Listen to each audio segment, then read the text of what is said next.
Ladies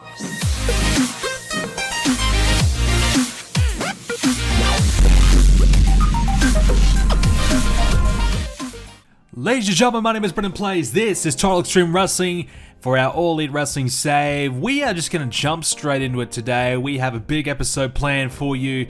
Let's get straight into this week's episode of AEW Dark. We're not going to mess around today as we try and get to our pay-per-view. Let's get started. On the pre-show, Brandy and Velvet teamed up to take on Ivelisse and Diamante. We gave the win to Velvet and Brandy. Of course, Ivelisse is on her way out. 37 rated from this one. Brandy was the best in the match. Yep, I actually said those words. There you go. Kip Sabian and Penelope Ford talked about Miro's influence on their career in the last little bit.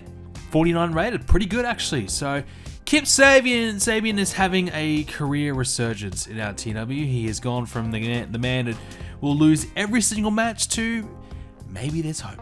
Maybe he has a spot in the future. The Hunks, they cut a promo and say, look, we deserve better. We've only just started, and look at how we've been treated already. And they want better. So 25 rated from those guys. Yeah, look, I'm going to be honest with you. I will try and see how this little faction goes. I will use them as probably guys who are going to lose all the time. But, you know, if we can get them to 25 pop, 30 pop, maybe, you know, there might be, you know, maybe there's hope. I don't know. But so far, it hasn't been great for them at all. Next up, wow. So, this edition of Dark, I realized, look, my storyline heats are really low. I've got to ramp it up. I don't have much time left before the pay-per-view. I've got to do something. So, we kind of made this week's episode of Dark not over the top, but we really did put some good stuff on here, and one of them is Cody Rhodes. So, Cody Rhodes is in the ring, and he just cuts a promo on Kenny Omega. He's in there for, 8-10 minutes or so. It just says, look, we've gone through all this for the last 4 or 5 months. It's time to finally end this once and for all, and that is exactly what he plans to do at the pay-per-view. 99 rated. There you go, Cody Rhodes. He and Chris Jericho are the two best promo guys in our game, without a doubt. Even Moxley can't touch this. So actually, to be fair, Moxley's done similar. So, I'll put those three above everyone else. Even MJF at times can't quite touch these numbers. So excellent from Cody Rhodes. Awesome Kong in the ring. Yes, teamed up with Britt Baker to take on Leva Bates and Shanna. Baker and Kong had enough popularity to get it going, but there's not much here. Shanna 26, Bates 26, Kong and Baker 41 apiece, but 25 rated match. So I guess you go from a Cody Rhodes promo of 99 to an Awesome Kong and Britt Baker tag match. Yeah, maybe not so great. 25 in the end for that one. Post-match, Britt Baker says she's untouchable and nobody can beat her, regardless who wins that tournament. Obviously, Awesome Kong standing right next to her, so Baker's got a lot of confidence simply because Awesome Kong is there. 45 rated for that promo. We had TNT, Terrence and Terrell Dudley had an interview with Alex Marvez, telling the fans about their family legacy and their future plans in AEW and their career. 26 rated, so a bit of like a little spotlight segment just to kind of say who they are, what they're all about. Before their upcoming match with the Seidels. The Seidels picked up the win. Matt Seidel, best in the match, of course. 47 from him, 37 overall was the result. Not too bad. Eric Redbeard was interviewed about the Dark Order. So kind of a quick little segment building up towards their match. 44 rated for that one. Colt Cabana took on Angelico and defeated him in a 49 rated match. Pretty good. Colt Cabana 53. Angelico 40. So that gives me some hope that Colt Cabana and Christian Cage might be a pretty decent match. That's a good result from Cabana. Post-match, Christian appeared on the stage and basically nearly buried Colt Cabana. So look, I'm not impressed at all. Yeah, you beat Angelico, so what? I'm meant to be having my big comeback. This is my reunion tour. I'm meant to make up for lost time, and I'm doing it against you. So Christian Cage, not impressed at all, but this is a good promo from Christian. 73, this is a little bit better from him. We've been seeing, low 70s, mid 60s. This is good. 73, I'm liking it. When I see this, dark green color, I start to feel pretty good. Like that's a good area to be in. It's when it's 60, 65, that's kind of like, not so great. So a little bit more confidence in Christian Cage, I feel, at the moment. Lucha Bros defeated the Varsity Blondes in a 60 rated match. Ray Phoenix, incredibly good, 76, Penta 66. Good way to advance the Lucha Bros and Jurassic Express storyline by having them ringside. Obviously giving a good performance here to the Lucha Bros. We had this as a high spots match. I wanted to try something a little bit different there, see if that's an option for us going forward. I don't know if it really helped. I feel like it did. I mean, Ray Phoenix 76 is very, very good. And Penta 66 is great too. I feel like it did help, but the crowd wasn't quite buzzing enough. Maybe we should have did this straight off the Cody Rhodes promo. But 60 rated though. Ethan Page cuts a promo on Will Hobbs for 41. Good, advancing and improving that storyline. Park took on Ricky Starks. I believe this is our main event. 1-on-1. 64 rated. Park 76. Ricky Starks 46, advancing that storyline. So good match. Good stuff there from both guys. Ricky Starks 46 is heading in the right direction. It's really good numbers for him. And Park 76, this is exactly what we've been waiting for. He's been performing low 60s at times. This is the performance that we wanted out of him. He's just a bit up and down, a little bit inconsistent, but at the moment, if he can remain in that 70 area, there's nothing stopping him from being a main event guy. Post-match, Park cuts a promo and says he's not afraid of anyone, and he'll use the size use his opponent's size against them. So, yeah, he's obviously got Miro, he's got Brian Cage, and he's got Lance Archer. 3 big guys all out there. Park's kind of, not a small guy himself. He's, got pretty well built, but plenty of size about him for a lack of height. But he is dwarfed in comparison, so will be a tough match for him, but he's looking to use their size against them. And a 62 rated promo, and that wraps up a 57 edition of Dark, which is probably one of our best we've ever done, actually. So pretty good. We tried to up it a little bit, make it a little bit better. Obviously, Christian and Cody both in the show. Same with Park. So, we tried to make this episode a little bit stronger to try and boost up our storylines. All right, here we go. Dynamite. Let's get straight into it. And on the pre-show, the Dark Order cutting a promo on Redbeard for 48, gaining some storyline heat, so that's some good news. It really did need some gains. So at the moment, the storyline heat's about 40, which is pretty low, so hopefully this gets it up to 41, 42, just a bit of an improvement would be great. Jade Cargill cuts a promo on Sheeta versus Rosa, so that'll be the last match of the women's tournament before the final. 39 rated for that promo, pretty good. Chaos Project and Private Party had a tag match, 46 rated. Private Party with the big carry job, indeed. Luther 21, Serpentinico 32, Quen 49, Cassidy 53. Yeah, I just feel like I'm not doing enough with Private Party. I'm really not. I know in real life they've got the Matt Hardy thing going on. We don't have that in our game. So they're just kind of on their own. So they haven't had a lot of opportunities as of late because their popularity is just a little bit low. But that's a pretty good in-ring performance. Around the 50 mark, we can work with that into some sort of bigger feud going forward.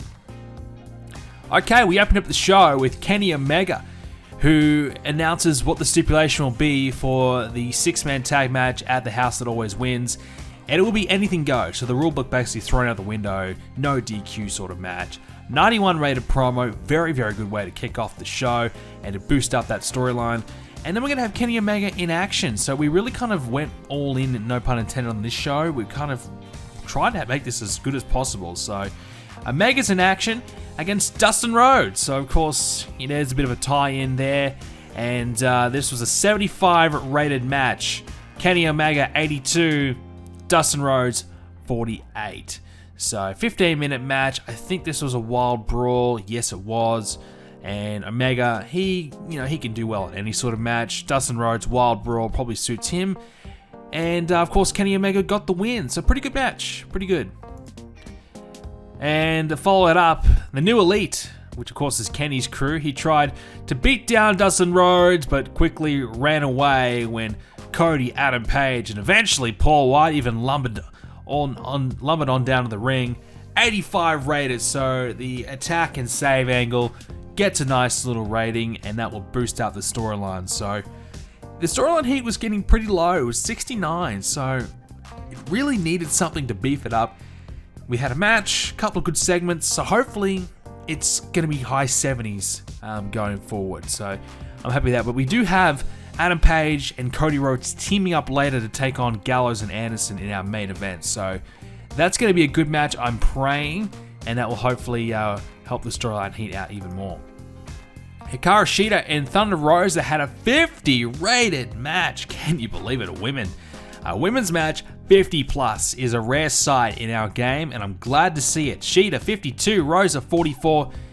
Shida picked up the win. So we gave the win to Shida, and that will set up Shida versus Cargill at the pay-per-view, which I figured would be the best possible match we could do, considering we just don't have a lot really happening in our women's division. We kind of have to go back to Shida and really, circle back to Baker and Shida, I suppose, which is not really what we were wanting to do, but we don't really have much of a choice. If we want to try and boost up our women and have good matches, that's kind of what we need to do. So 50 rated, I'm happy with that. Jon Moxley and MJF. Big promo went down as Moxley cutting a promo on MJF and the Pinnacle, 85 rated. Of course, they mentioned the FTR and Hardys, that storyline as well, and the Pinnacle storyline, so 85, boosting both of those storylines. MJF will reply later on in the night. Young Bucks, they're in action. 80 rated match against the Hybrid 2. That is a very good match. Yeah, we kind of, like I said, we really tried to make this a good one. The Young Bucks, 83 apiece, and Helico and Evans, 52 and 48. And Chris Jericho was on commentary for this one. So that will boost up that storyline as well. And hopefully maybe you can give the Hybrid 2 the rub here. Nice match. 80 rated is fantastic. So the Young Bucks, say what you want to say about them, but they always deliver in our TW game. Jurassic Express took on the Dark Order for 58. And in this one, Eric Redbeard distracted the Dark Order to allow Jurassic Express to take the win. And 62 from Luchasaurus, 63 from Jungle Boy. Those are getting really high, those numbers. That is some really, really good improvements from those two guys in the last few months. So if anything, that Jericho, that Inner Circle and Young Bucks situation, we threw the Jurassic Express into that, and it's really gained them a lot coming out of that. And now they're applying that to these other storylines in the mid-card and doing really well. 58 rated match between these two teams is excellent. I'm really happy with that. Post-match, Lucha Bros came out, ambushed, attacked, and beat them down. So Jurassic Express laid out in the middle of the ring by the Lucha Bros for 59, just to add a bit more heat to that storyline. We had the Young Bucks. They had a promo. They called out the Inner Circle as Jericho set up an ambush attack. So Young Bucks didn't want to wait for the pay-per-view. They called out Inner Circle, and Jericho was there. He was on the stage, but of course you got to watch out for the other members of the Inner Circle who came to the ring. They beat down the Young Bucks who were distracted, and Inner Circle had the last laugh heading into the pay-per-view. 84 rated, so pretty good night there for this storyline. Couple of good matches, good segment here, some good stuff. MJF fires back on Moxley. He says he promises to take back what he never lost. And that, of course, is the championship Moxley has, the AEW World Championship. So he still believes he should have never lost that championship. Sting screwed him. He's taken care of Sting. Now Moxley's finally available. No one can help Moxley anymore. He's got the Pinnacle by his side. MJF feels like he's pretty untouchable at the moment. 86 rated. Shivani mediated an interview between Colt Cabana and Christian Cage. 66 rated for this one. So those two kind of talking about their careers, talking about their upcoming match. Not bad, not too bad. So our main event didn't quite live up to some of the other matches. It was Cody Rhodes and Adam Page teaming up to take on the Good Brothers for 72. Adam Page, 75. Cody, 77. Anderson, 59. Gallows, 56. We lost some storyline heat. Yeah, we had success after success tonight, but unfortunately we couldn't quite get there. Don Callis botched interference as he tried to help out the Good Brothers. Instead, he accidentally hit Carl Anderson to allow Cody Rhodes to take advantage and pick up the win. And the Elite have a bit of an advantage, a bit of momentum heading into the pay-per-view. And it gives us, a 78 rated show. That is exactly what you want to do. A huge go-home show heading into the pay-per-view. As we said, Young Bucks had a great match. Kenny had a good match. Main event was not the best out of those big matches, but still really good. I'm really happy with that show, and hopefully that helps out the storylines heading into the pay-per-view. Alright, post Dynamite. So we did make the changes to reflect what went down in the WWE with all those releases. And that, of course, leaves Bo Dallas. And there's a few we forgot to do. Steve Cutler, Lars Sullivan, Tucker, Billy Kay, Peyton, Wesley Blake, Mickie James, Kalisto, and the big one. And the one that we will definitely be getting is Samoa Joe. I can tell you right now, Samoa Joe is coming to All Elite Wrestling. It is just a matter of time. And in fact, we could sign him right now, I believe. And he'll come to us right now. So I think we might as well do it, right? You know, we might as well bring in Samoa Joe. You know, he's going to have to wait 3 months in real life, but we don't have to wait 3 months in our game, luckily. Some of the others, Mickie James, 51 popularity. Okay, wow. See, I wasn't considering Mickie James, but I tell you what, she would be huge. She'd be a huge asset for our division. It's a struggling division. It really is. But apparently she has retired from wrestling. So she retired back in September, so I didn't know that. I forgot about that. So unless we could convince her, perhaps it's time for another run. What do you think, Mickie? Sorry, I'm not willing to do that. I only just retired. Oh, well, that kind of throws that out of the way, doesn't it? So Mickie James, in real life, she hasn't retired. So if we can change that, that would be a little bit more realistic. Kalisto, no, we don't want him. Kalisto is one of the... don't get me started on Kalisto. Peyton Royce, 38 popularity. Okay, you know, if she had a bit more, I definitely would be signing her. I mean, I like the Iconics. Billy Kay, 38. Yeah, that would add value. I mean, obviously they'd be at the top of the women's division, and that's not saying a lot, but they would be. The others, I mean, there's nothing there. Bo Dallas, I mean, come on. Nothing there with the others, but definitely Samoa Joe. Maybe if we can get Mickie James to unretire, we'll bring her back. And Billy and Peyton is a bit of a maybe, because our division could obviously use them, without a doubt, but... You know, do we want to hire this many people, or do we want to try and focus and work on the women that we do have, which is kind of what I would like to do. But Mickie James would be a huge, that would be a massive addition. That would be almost a game changer, just because of her popularity. I don't think her performances will be that amazing. You know, let's have a look. She hasn't had a match. Oh, no, okay, she had a match. Her last match was... Well, let's have a look at Kairi Sane and Mickie James at a cage match. Mickie James performed at 52. Okay. So, around about her popularity, I would say. She had an 80 rated match with Asuka. She performed at 51 in that one. So, okay, so she performed around the 50 mark, which is about what Sheeta's doing.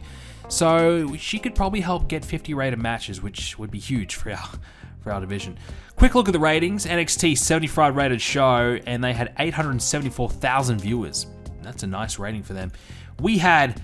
Wow, 927,000 viewers, 1.23 rating. That might be one of our best we've ever done. You know, obviously, I think that's our best ever edition of Dynamite in terms of in terms of our actual rating, overall show rating. But I'm not sure if our TV rating has beaten that before.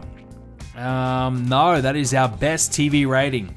That's our best TV rating, and that is our best Dynamite. So it's our second best show we've ever done, and our best TV rating. So there you go. That is really, really good. Not far away from the million mark, are we? We have a chance of getting a million at some point, so that's really good news. So we've gone ahead and offered Samoa Joe a contract, and we're going to give him a 3-year deal, $2,500 per show. So look, I think Samoa Joe's still got plenty to offer. If he can stay healthy in the ring, you know, he's going to be a great asset in the ring. But obviously the main thing will be trying to boost up that, you know, another main event guy for us. And look, if we really wanted to, yeah, he's a pretty good color commentator. Actually, really surprised he got fired from WWE. Like, he got so much to offer. Here in TW land, he is regressing, so his stats are slowly dropping. It's not a huge crash by any means, but there is some noticeable change. So he hasn't quite been, you know, doing as well as he probably could be. His average match is 75, so let's have a look at one of his singles matches here against Bobby Lashley. So Joe performed at 64 in that match.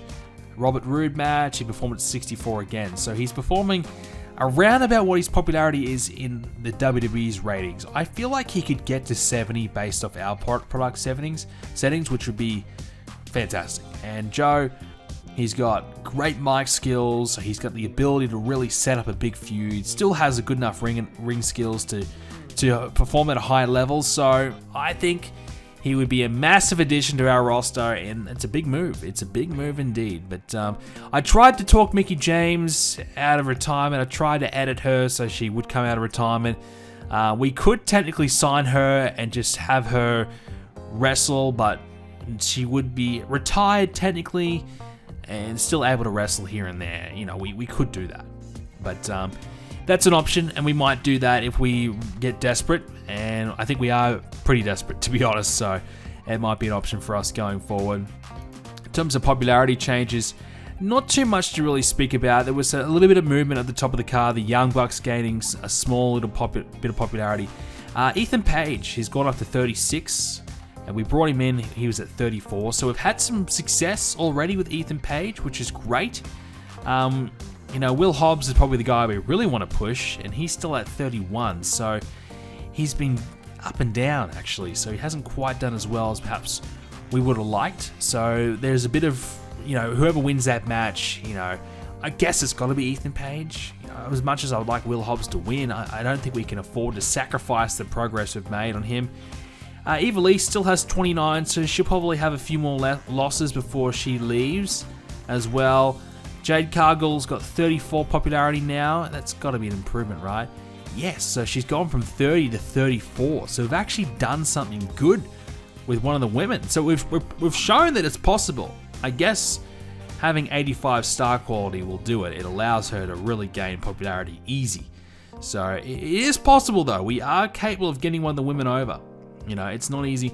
Sean Spears, are we ever capable of getting him over? I don't know. He actually has gained popularity in recent times, so there is a chance. There is hope. He might not be completely dead in the water. There's a small glimmer of hope. But quick look at the storylines. Christian and Cabana 66. That's pretty decent. Page and Hobbs 39. That's okay. FTR and Hardy's going really well. 82. Young Bucks Inner Circle 81. 60 for the Lucha Bros, Jurassic Express. That's good. Dark Order has actually gone up to 52 now with that Jurassic Express Dark Order match. That's really helped that storyline out big time. So that'll be okay. It's going to be Silver and Redbeard. I don't expect it's going to be great, but it will be a chance for Silver to beat Redbeard, get a bit of the rub, and Redbeard will see the door on his way out. The Elite storyline, yeah, the main event match brought it down a little bit actually, 72. You know, we might need to do a promo before the match, or maybe a hype video to try and boost it up before the big match itself. The Pinnacle, Moxley and MJF 81. The four-way, we actually forgot to do anything on the last Dynamite, but I suppose we did a bit on Dark for the four-way match. It's at 62. Would have liked that to be towards 70, but I think the four-way match itself will still deliver. And the women's storyline, it's at 49, so that's as good as that's ever going to be. So Cargill and Sheeta in the final, and yeah, not too bad. So the next show will be The House That Always Wins. I'm looking forward to it. We're going to open it up a little bit with the fans. I think we said recently we might do the full attendance. As much as I would love to do that, I don't know if I will go ahead and do that, because I feel like that's probably a little bit too much. Because at the moment our venue can hold 920, so what we might do is we might create a new venue that can hold, probably 2,500. So, you know, All Elite Wrestling, arena, large. So I can spell it. There we go. Large arena that will hold 2,500. So it's not quite full capacity, but maybe half. Because I'm hearing that Blood and Guts in real life will have half capacity. So 2,500 seems pretty legit for us. 65,000, that's not too much money to spend, and we can, you know, put the fans in there. So that might be our pay-per-view arena, and we've got the TV arena that holds nearly 1,000. So that's kind of a little bit more realistic to where things are at in real life. Our money situation still isn't great, you know, and won't be great for a long time. But you know, a pay-per-view this month, and, you know, a decent house, a decent amount of fans at the pay-per-view in attendance, you never know, we might get close to breaking even for the very first time here in the series. But with that being said, we'll leave it at that. We'll come back next time. The house that always wins pay-per-view. Really looking forward to it. And look, our best ever Dynamite so far, our best ever TV rating. All thumbs up all around. Thanks guys for watching. Hope you enjoyed it, and we'll see you at the pay-per-view.